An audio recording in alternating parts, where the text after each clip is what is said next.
আলহামদুলিল্লাহ, মহান রব্বুল আলামিনের দরবারে লাখ কোটি শুকর। জল্লে শানুহু আম্মা নওয়ানুহু, আমাকে আপনাকে দুনিয়ার সমস্ত কাজকর্ম থেকে ফারেক করে আল্লাহ সুবহানাহু ওয়া তাআলা আমাকে আপনাকে পবিত্র মুহররমের দ্বিতীয় জুমার নামাজ আদায় করার জন্য আল্লাহ তাআলা তার ঘরে আসা এবং বসার, কিছু আলোচনা করা এবং শ্রবণ করার তৌফিক দান করেছেন। এই জন্য আমরা সকলের অন্তরস্থল হইতে সেই মহান মালিকের দরবারে কালিমাতু শুকর আদায় করে আলহামদুলিল্লাহ।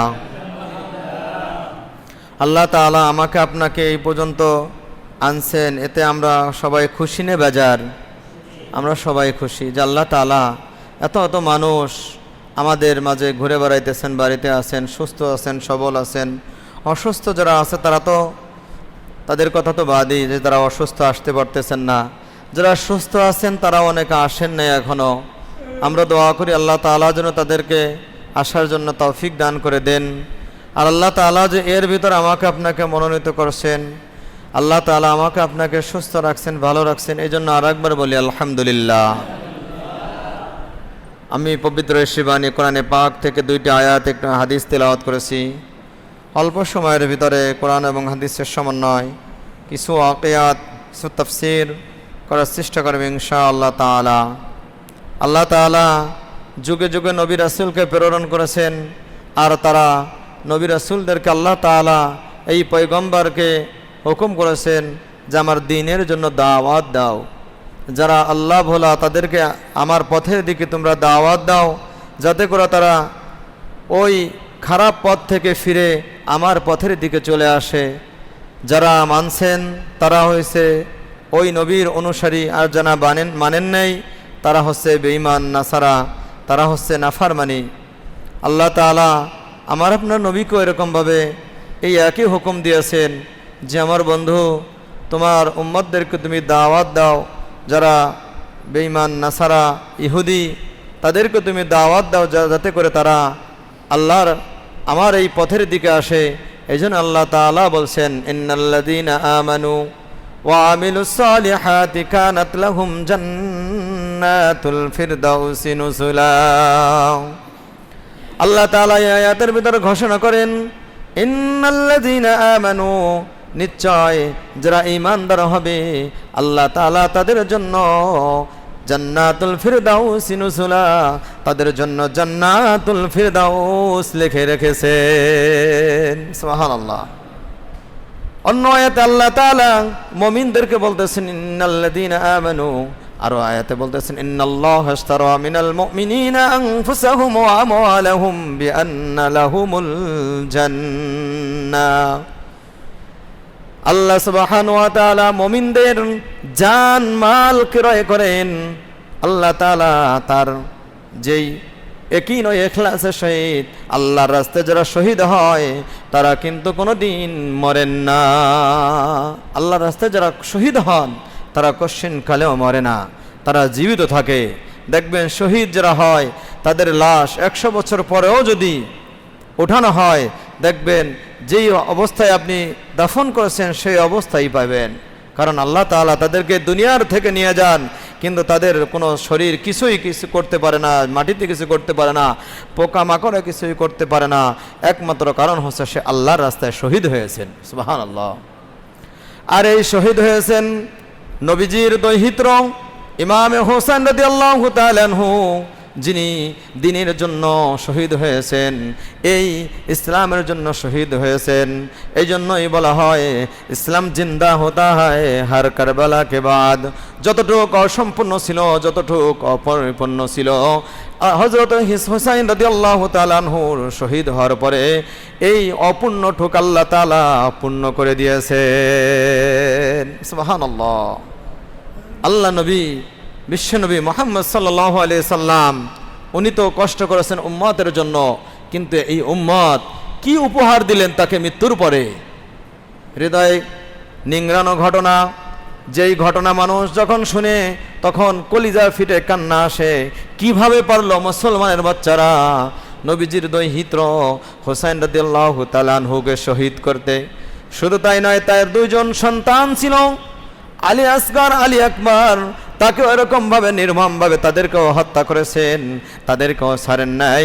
শুধু তাই নয়, তার বোন ছিল জয়নব, তাকে পর্যন্ত বেরি ধারা তাকে এরকমভাবে বাঁধছিল, বেঁধে রেখেছিল। এরপরে নিষ্ঠুর ইয়াজিদের বাহিনী এমনভাবে তাকে নির্মমভাবে পদদলিত করেছেন, সেই ঘটনা বলতে গেলে আমার আপনার হৃদয় নিংড়ানো কষ্ট আর কষ্ট হবে। কিভাবে পারলো, আমি একটা কথা বলি যে কিভাবে পারলো যে নবীজির কলিজায় আঘাত দিতে। আল্লাহ নবী বিশ্বনবী বলেন, আমাকে যদি কোনো ব্যক্তি ভালোবাসতে চাও তাহলে আমার মা ফাতেমা, তার দুইটো সন্তান আছে, তাকে আমি কলিজার থেকে বেশি ভালোবাসতাম। আমার হাসান এবং হোসাইনকে তাকে সবচেয়ে বেশি ভালোবাসতাম। তোমরা যদি ভালোবাসতে চাও তাহলে আমার হাসান হোসাইনকে তোমরা ভালোবাসো। এই জন্য আমি গত সপ্তাহে বলেছিলাম যে হুসাইন রাদিয়াল্লাহু তাআলা আনহু কারবালার প্রান্তে শহীদ হয়েছিল। আমি কিঞ্চিত পরিমাণ সমস্ত ঘটনা তো বলা সম্ভব না, কিন্তু এই ঘটনা বললে মানুষের ঈমান মজবুত হয়। কিঞ্চিত পরিমাণ কাটছাট করে যতটুকু মানুষের না বুঝলে নয়, না বললে নয়, ততটুকু পর্যন্ত আপনাদের সামনে তুলে ধরি। অনেকে বলে যে আমরাই খালি হাই হুসাইন হাই হাসান বলি, কিন্তু আর কেউ বলে না, অথচ এই কথাটা সম্পূর্ণ মিথ্যা কথা। আমরা হাসান এবং হুসাইন রাদিয়াল্লাহু তাআলা আনহুকে আমাদের জানের থেকে বেশি ভালোবাসি, বেশি মহব্বত করি, কারণ সে হলো নবীজির দৌহিত্র হযরত হাসান এবং হুসাইন রাদিয়াল্লাহু তাআলা আনহু। তাকে আমরা আমাদের জীবনের থেকে বেশি ভালোবাসি, কারণ নবীজি মহব্বত করেছেন। আর কে সে হবে জান্নাতে পুরুষদের সরদার, আর তার মা কলিজার টুকরো মা ফাতেমা হবে জান্নাতে মহিলাদের সরদারিনী। শুধু তাই নয়, এই সব কিছুর মালিক হচ্ছেন একমাত্র আল্লাহ। আর এরপরেই সমস্ত মানুষের সরদার হবে বিশ্বনবী মুহাম্মদুর রাসূলুল্লাহ সাল্লাল্লাহু আলাইহি ওয়াসাল্লাম।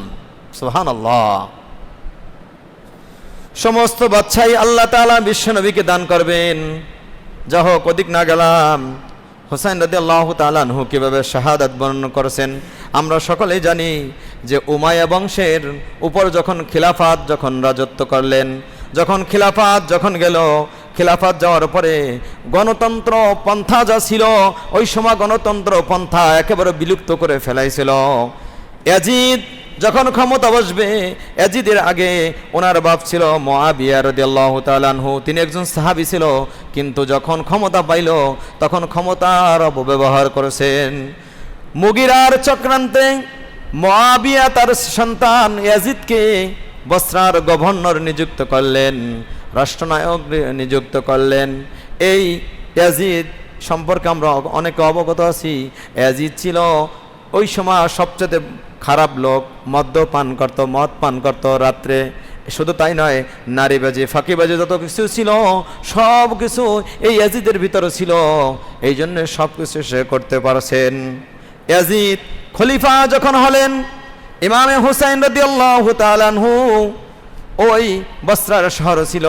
ইয়াজিদ যখন খলিফা হলো, ইয়াজিদ তার সৈন্যবাহিনীকে লেলিয়ে দিলেন, এমনভাবে অত্যাচার শুরু করলেন, এমনভাবে তাকে নিষ্পেষিত করা শুরু করে দিলেন। যখন অত্যাচার শুরু করে দিলেন তার পরিবারের উপর, তার যে অনুসারী ছিল তাদের উপর, এই সময় হযরত হুসাইন রাদিয়াল্লাহু তাআলা আনহু বসরা সেনে মদিনায় চলে গেলেন, নানাজির কবরের কাছে চলে গেলেন। নানাজির কবরের কাছে যখন চলে গেলেন, কবরের কাছে যে বলতেছে, নানাজি, বসরা শহরে আমাকে ইয়াজিদ থাকতে দেয় নাই, ইয়াজিদ আমাকে থাকতে দেয় নাই। যা হোক, ইয়াজিদ যখন থাকতে দেয় নাই, হযরত হুসাইন রাদিয়াল্লাহু তাআলা আনহু যখন মদিনায় চলে গেলেন, ইতিমধ্যে কিছু সংখ্যক মানুষ কে এমনভাবে অত্যাচার শুরু করেছেন, ইয়াজিদের বাহিনী সহ্য করতে পারে না। ইতিমধ্যে কিছু সংখ্যক ভালো মানুষ তারা এরকম চিঠির উপর চিঠি লিখতেছেন আর বলতেছেন যে, হে হুসাইন, তুমি ওখান থেকে চলে আসো, আমরা ইয়াজিদের যে অত্যাচার আমরা সহ্য করতে পারতেছি না। আমরা এই যে খলিফা নিযুক্ত হয়েছে, এই যে স্বৈরাচারী সরকার যে নিযুক্ত হয়েছে, আমরা তার হাতে বায়াত গ্রহণ করতে রাজি নাই। আপনি চলে আসুন, আপনার হাতে আমরা বায়াত গ্রহণ করব। হাজার হাজার সমর্থক তারা হযরত হুসাইন রাদিয়াল্লাহু তাআলা আনহুর কাছে এরকম ভাবে চিঠি পাঠাইলেন যে, আসেন, আপনি আসেন। হুসাইন রাদিয়াল্লাহু তাআলা আনহু উনি খুব নরম প্রকৃতির লোক ছিল। উনি সব কিছু যখন শুনলেন, চিঠি যখন শুনলেন, দেখলেন, দেখার পরে ওনার একজন চাচাতো ভাই ছিল যে মুসলিম বিন আকিল, হযরত মুসলিম ইবনে আকিল রাদিয়াল্লাহু তাআলা আনহুকে তাকে এই সব কিছু পর্যবেক্ষণ করার জন্য তাকে পাঠাইলেন বসরার দিকে, বসরা সিরিয়ার দিকে পাঠাইলেন। পাঠানোর পরে সবচেয়ে পর্যবেক্ষণ করে উনি ওখান থেকে আবার চিঠি লিখলেন যে ভাইজান আপনি আসেন, আপনি আসেন, আপনার উপর সবাই রাজি, আপনি আসলে আপনার উপর সকলে এরকম খিলাফত অর্জন করতে চায়, আপনার হাতে বায়াত গ্রহণ করতে চায়। যাই হোক, হযরত হুসাইন রাদিয়াল্লাহু তাআলা আনহু এই চিঠি পেয়ে সে আর যাচাই বাছাই করেন নাই, সে ওখান থেকে রওনা দিয়েছেন। উনি কিন্তু যুদ্ধ করার জন্য উনি ঘর থেকে বের হন নাই, উনি যুদ্ধ করার নিয়তে বের হন নাই যে সিরিয়াবাসী বসরাবাসী আমাকে খুবই মহব্বত করে, আমি ওখানে গেলে সবাই আমার হাতে বায়াত গ্রহণ করবে। হুসাইন রাদিয়াল্লাহু তাআলা ওখান থেকে রওনা হয়ে কারবালার প্রান্তে যখন চলে গেলেন, 10ই মুহররমের আগে 3 দিন আগে তিনি রওনা দিয়েছেন। 3 দিন আগে রওনা দিয়ে যখন মক্কা মদিনা যখন কারবালা প্রান্তে যখন পৌঁছে গেলেন, পৌঁছে যাওয়ার পরে ইয়াজিদ কি করল, ওবাইদুল্লাহ বিন জিয়াদকে এই বসরার ক্ষমতা দখল শেষ করে তাকে তার হাতে এরকমভাবে ক্ষমতা দিয়ে দিলেন ওবাইদুল্লাহ বিন জিয়াদকে। ওবাইদুল্লাহ বিন জিয়াদ সে ছিল আরো বেশি খারাপ। সে যখন শুনছেন যে হুসাইন রাদিয়াল্লাহু তাআলা আনহু সে এরকমভাবে মদিনার থেকে চলে আসতেছেন, সে 4000 অশ্ববাহিনী, কোনো রেওয়াতে আসছে 12000 অশ্ববাহিনী নিয়ে, সৈন্যবাহিনী নিয়ে এরকমভাবে কারবালার প্রান্তে প্রেরণ করেছেন। এর সেনাপতি ছিল ওমর বিন সাআদ, সে ছিল আরো নিষ্ঠুর, তাকে প্রেরণ করলেন। ওমর বিন সাআদ যখন কারবালার প্রান্তে গেছেন, হুসাইন রাদিয়াল্লাহু তাআলা আনহু ওখানে উপস্থিত হয়ে গেছেন। যখন ওমর বিন সাআদ ওখানে গেছেন, যাওয়ার সঙ্গে সঙ্গে ফোরাত নদীর যত দিক ছিল সমস্ত দিক এরকম আটকে দিলেন, পানির সরবরাহ বন্ধ করে দিলেন। ওখানে 3 দিন পর্যন্ত হযরত হুসাইন রাদিয়াল্লাহু তাআলা আনহু অবস্থান করেছিলেন। অবস্থান করার পরে 10ই মুহররম ফজরের পরে ইমামে হুসাইন রাদিয়াল্লাহু তাআলা আনহুর 2টি সন্তান, একজন ছিল আলী আকবর আর একজন ছিল আলী আসগর, এরকম পানির তৃষ্ণায় বড় সন্তান পানি পড়তে করতে করতে সে শহীদ হয়ে গেলেন। এরপরে আবার যখন ছোট সন্তান এরকম পানির জন্য এরকম ভাবে কান্নাকারি করতেছেন, ইতিমধ্যে হযরত হুসাইন রাদিয়াল্লাহু তাআলা আনহু তাবুর থেকে বের হয়ে বলতেছেন, ভাইরা আমার, বন্ধুরা আমার নানাজির ওসিলায় তোমরা এখানে আসো। আমার নানাজি যদি আজকে জীবিত থাকতো তাহলে আমার উপর, আমার সন্তানের উপর তোমরা হামলা করতা না। অতএব হে মুসলমানবাসী, হে কুফাবাসী, আমার নানাকে স্মরণ করো আর আমার আল্লাহকে স্মরণ করো। আল্লাহকে স্মরণ করে তোমরা আমার হাতে বায়াত গ্রহণ করো। কিন্তু কি মিষ্টুর সীমার ইয়াজিদের বাহিনী কিছুই ভ্রুক্ষেপ করল না, কিছুই ভ্রুক্ষেপ করলেন না। ইমামে হুসাইন রাদিয়াল্লাহু তাআলা আনহু এইবার যখন এই কথা বলতেছেন, আরো অনেক হৃদয় নিংড়ানো কথা বলছেন, হৃদয় থেকে অনেক কথা বলছেন যে তোমরা যদি আমার কথা না মানো, আমার সাথে যুদ্ধ বিগ্রহ করো, তাহলে তোমাদের নিশ্চিত জাহান্নাম অবধারিত। সব কিছু বলার পরেও তার কোনো কথা শেষ তারা শ্রবণ করল না। এক কান থেকে ঢুকাইলেন আর এক কান থেকে এরকম বের করে দিলেন। এইবার সন্তানের দিকে তাকায় আর পরিবারের দিকে তাকায়। ছোট সন্তান আলী আসগরকে কোলে নিয়ে ফোরাত নদীর কাছে চলে গেছেন যুদ্ধ করতে করতে।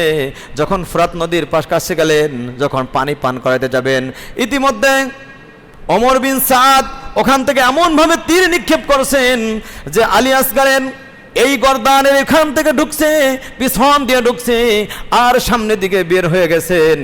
রক্ত ঝরা শুরু করে দিয়েছেন, হৃদয় নিংড়ানো এরকম রক্ত ক্ষরণ করা শুরু করে দিয়েছেন। হযরত হুসাইন রাদিয়াল্লাহু তাআলা আনহু ওখান থেকে ফিরে আসেন।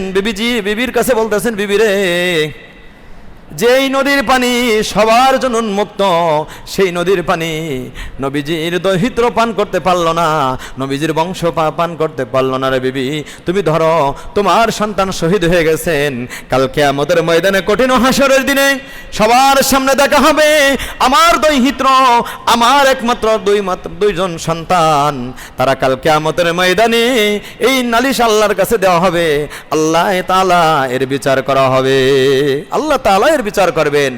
যা হোক, হযরত হুসাইন রাদিয়াল্লাহু তাআলা আনহু তাবুর থেকে শেষ বিদায় নিয়ে উনি ওনার যে তরবারি ছিল, ওনার তরবারি ছিল আলী রাদিয়াল্লাহু তাআলা আনহু তরবারি।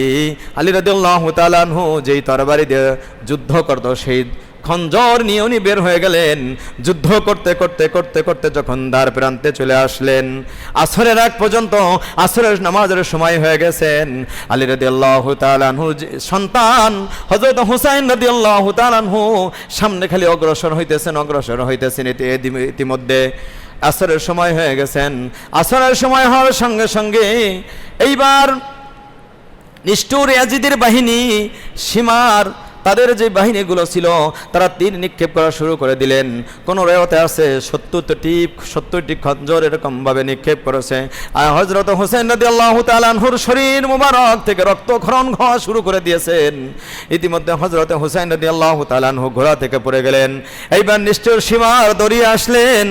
আসার সঙ্গে সঙ্গে হুসাইন রাদিয়াল্লাহু তাআলা আনহু বলতেছেন, হে সীমান, তোরা যেহেতু আমাকে ছাড়বি না, আমাকে শহীদ করে ছাড়বি, অতএব আমাকে আসরের 2-4 রাকাত ফরজ নামাজ পড়তে দে।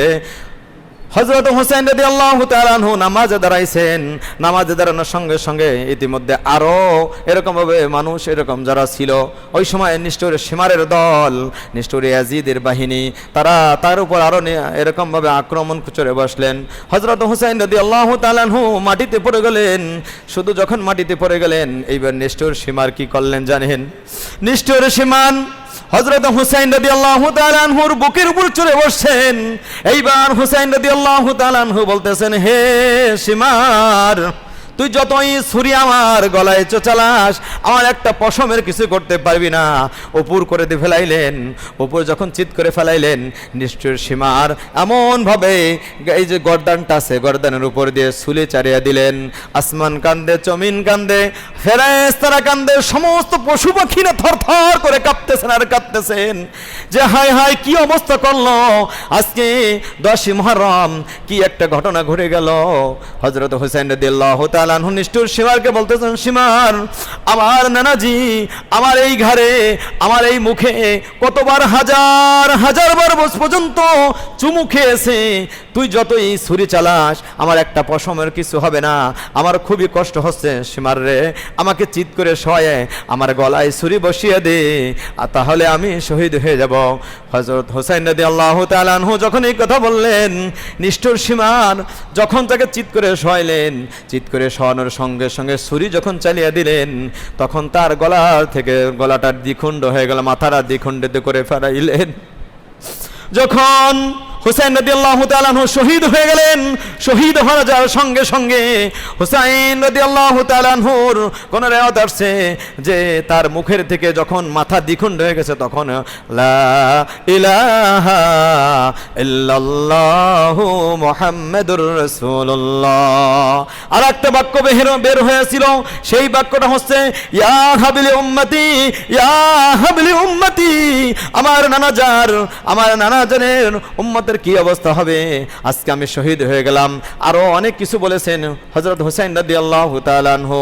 ইতিমধ্যে হুসাইন রাদিয়াল্লাহু তাআলা আনহু শহীদ হওয়ার আগে আরেকটা জিনিস বলেছিল, ও নিষ্ঠুর সীমার রে, আরেকটা কথা আমার না জান আমাকে বলেছিল যে, আমার দহিত্র হুসাইন, তুমি যখন শহীদ হবা, তোমার বুকের উপর একটা কালো কুকুর তোমার উপর চড়ে বসবে, আর এই কালো কুকুরটা তোমার রক্ত ক্ষরণ করবে। হুসাইন রাদিয়াল্লাহু তাআলা আনহু ওই সময় বলেছিল, হে সীমার, তুই তো কালো লোক, আমার নানা জান বলেছিল যে একটা কালো কুকুর, তুই তো সেই কালো কুকুর, তুই আমাকে শহীদ করবি, ঠিক আছে, কিন্তু কোনোদিন জান্নাতের আশাবাদী তুই করতে পারবি না। তুই যদিও মুসলমান, কিন্তু তুই মুনাফিক। আর তুই কার গায়ে তুই হাত দিলে? যা হোক, হযরত হুসাইন রাদিয়াল্লাহু তাআলা আনহু শহীদ হয়ে গেলেন। যখন তার জিসম মোবারক, তার শরীর মোবারক এক জায়গা আর তার মাথা আর এক জায়গা, নিষ্ঠুর ইয়াজিদের বাহিনী আনন্দ উৎসব করে শুরু করে দিলেন। হুসাইন রাদিয়াল্লাহু তাআলা আনহুর জিসম মোবারক আলাদা পড়ে আছে, আনন্দ উৎসব করতে করতে কোন রিওয়ায়াতে আসছে যে হযরত হুসাইন রাদিয়াল্লাহু তাআলা আনহুর জিসম মোবারকের উপর থেকে 70টি ঘোড়া পদদলিত করছে, সমস্ত শরীর খণ্ড বিখণ্ড হয়ে গেছেন, রক্তাক্ত হয়ে গেছেন। এই সমস্ত জিনিস যখন ফেরেশতারা দেখে না, তখন হাউ হুতাশ করে কান্নাকাটি করেছেন। কিন্তু আজ আমরা যখন এই কথা শুনি, তখন ইসলামের দিকে আমরা দীক্ষিত হই না, তখন আমরা এই ইসলাম নিয়ে কোনো কিছু চিন্তা ফিকির করি না। নিষ্ঠুর সীমারের বাহিনী, ইয়াজিদের বাহিনী নবীজির দৈহিত্রর মাথা মোবারক ওখান থেকে নিয়ে ইয়াজিদের দরবারে নিয়ে গেছেন, উবাইদুল্লাহ বিন জিয়াদের দরবারে নিয়ে গেছেন। ওখানে নিয়ে উবাইদুল্লাহ বিন জিয়াদ এরকমভাবে তার যে একটা লাঠি ছিল, লাঠি দিয়ে ওনার গালের ভিতরে নাড়াচড়া করতেছেন, ওনার নাকের ভিতরে নাড়াচড়া করতেছেন, আর এরকম আনন্দ উৎপত্ত করতেছেন, আনন্দ করতেছেন। ওখানে ছিল নবীজির আর এক সাহাবী, উনি জানতেন না যে এই মাথা মোবারক কার। উনি ওই সময় ধমক দিয়ে বলতেছেন, হে নিষ্ঠুর ইয়াজিদের বাহিনী রে, কি কাজটা তোরা করলি, কি কাজটা করলি? তোরা তো নবীজির দৌহিত্র ইমাম হুসাইনকে শহীদ করে দিয়েছিস, তোদের জন্য জাহান্নাম অবধারিত হয়ে গেছে। নিষ্ঠুর ইয়াজিদের বাহিনী এই কিছু করেও ক্ষান্ত হন নেই। নবীজির ফ্যামিলির লোক হযরত হুসাইন রাদিয়াল্লাহু তাআলা আনহুর বোন ছিল জয়নাব, ওনার যে বোন জামাই ছিল, তাকেও পর্যন্ত সে অসুস্থ ছিল, তাকে এরকমভাবে এমনভাবে বেড়ি দ্বারা বাঁধছেন, পুরো ফ্যামিলি সকলকে বেড়ি দ্বারা বেঁধে এরকম ইয়াজিদের কাছে নিয়ে আসছেন। ইয়াজিদের কাছে নিয়ে আসে তাদের খুব অপমানিত লাঞ্ছিত করেছেন, অপমানিত লাঞ্ছিত করেছেন। শুধু তাই নয়, তাদেরকে যখন ছেড়ে দিয়েছেন, ছেড়ে দেওয়ার পরে আল্লাহর পক্ষ থেকে এই সমস্ত ঘটনা ঘটছেন। এই জন্য কোনো কবি বলেন, ইসলাম জিন্দা হতা হ্যায় হর কারবালা কে বাদ। যত কিছু অসম্পূর্ণ ছিল, যা কিছু অসম্পূর্ণ ছিল, ইসলাম এরপর থেকেই হযরত হুসাইন রাদিয়াল্লাহু তাআলা আনহুর শাহাদাত বরণ করার পরে যত মুসলমান ছিল, সমস্ত মুসলমান এক হয়ে গেছেন। এরপরে ইয়াজিদের যত সৈন্যবাহিনী ছিল, ইয়াজিদের সাথে যারা জড়িত ছিল, আল্লাহ তাআলার হুকুমে এই যে পরবর্তী সময় যে রাষ্ট্রনায়ক হয়েছিল এক সাহাবী, এই সাহাবী যেভাবে হুসাইন রাদিয়াল্লাহু তাআলা আনহুকে শহীদ করেছিল হযরতে মা ফাতেমার দৌহিত্র, মা ফাতেমার কলিজার টুকরো হুসাইন রাদিয়াল্লাহু তাআলা আনহু যেভাবে শহীদ করেছিলেন, হুবাহু ওর থেকে আরো নির্মমভাবে এদেরকে এরকম দুনিয়ার থেকে শেষ করে দিয়েছিল।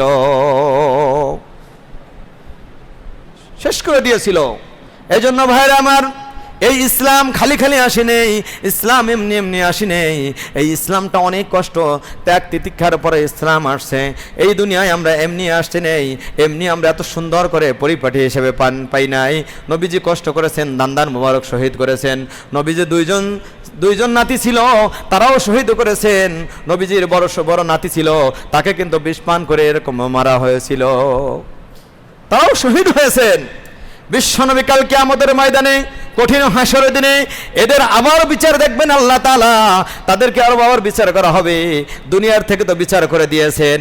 এই সীমার নিষ্ঠুর ইয়াজিদ, উবাইদুল্লাহ বিন জিয়াদ যারা ছিল, সকলকে এরকমভাবে এমনভাবে দুনিয়ার থেকে আল্লাহ তাআলা অপমানিত লাঞ্ছিত অবস্থা থেকে দুনিয়ার থেকে নিয়েছেন। শুধু তাই নয়, জাহান্নামের সবচেয়ে উত্তপ্ত স্থান যেটা, সেখানে ওদেরকে এরকমভাবে নিক্ষেপ করা হবে। আর তাদের সবচেয়ে বড় সেই শাস্তি তাদের জন্য আল্লাহ তাআলা অবধারিত করে দিয়েছে। সুবহানাল্লাহ। এই জন্য ভাইরা আমার, এই ইসলামটা এমনি এমনিতে আসি নাই। ইসলামটা আমার আপনার জন্য আল্লাহ তাআলা রহমত স্বরূপ প্রেরণ করেছেন। নবীজির দৌহিত্র এই ইসলামের জন্য শহীদ হয়েছেন, ইসলামের জন্য শহীদ হয়েছেন। কিন্তু আমার আপনার মসজিদে আসতে কোনো বাধা বিঘ্নতা আছে? মসজিদে আসলে কাউকে কোনো বাধা দেয় যে ভাই তুমি মসজিদে যাইতে পারবে না, তোমাকে গেলে তোমাকে মেরে ফেলাইব? কোনো বাধা আছে? কিছু নেই। কিন্তু আমরা মসজিদে আসি না। আমরা যদি দিনের উপর কোনো আঘাত হানে, তাহলে আমরা ওই সময় কোনো কথা বলি না। ইসলামের উপর যদি কোনো বেঈমান নাসারা এরকমভাবে অযথা খারাপ আচরণ করে, নবীজির উপর এরকমভাবে কটূক্তি করে, নবীজির দেহ মোবারক নিয়ে, নবীজিকে নিয়ে যারা এরকম কটূক্তি করে, আমরা সে সময় কোনো কথা বলি না, মুখ বুজে থাকি। ভাইরা আমার, ওই সময় মুখ বুজে থাকা যাবে না। তার যার ভিতর কিঞ্চিত পরিমাণ ঈমান থাকবে সে মুখ বুজে থাকার কথা নয়, কারণ এই ইসলামটা জিন্দা হয়েছে হজরতে ইমাম হুসাইন রাদিয়াল্লাহু তাআলা আনহুর পর থেকে বেশি জিন্দা হয়েছে, এরপর থেকে জিহাদ সব কিছু এরকমভাবে হয়েছে। এই জন্য ভাইরা আমার, আমরা ইমাম হুসাইন রাদিয়াল্লাহু তাআলা আনহুকে মহাব্বত করব। নবীজির দুই দহিত্র হাসান এবং হুসাইন দুইজনে শহীদ হয়েছেন, তাদের জন্য দোয়া করব। তাদের সাথে আমরা জান্নাতের আশাবাদী, কারণ জান্নাতের ভিতর জান্নাতের সমস্ত পুরুষদের সরদার, সমস্ত মানুষের সরদার হবে হযরত হাসান এবং হুসাইন রাদিয়াল্লাহু তাআলা আনহু। আমরা আল্লাহর কাছে দোয়া করব আমরা যেন তাদের সাথে আমাদের হাসর নাসর হয়, তাদের সাথে যেন আমরা এরকমভাবে আমরা তাদের সাথে জান্নাতে যাইতে পারি। দোয়া করব, 5 ওয়াক্ত নামাজ আদায় করব, আব্বা আম্মার খেদমত করব, আর বেশি বেশি করে আমরা দুরূদ ও ইব্রাহিম প্রেরণ করব।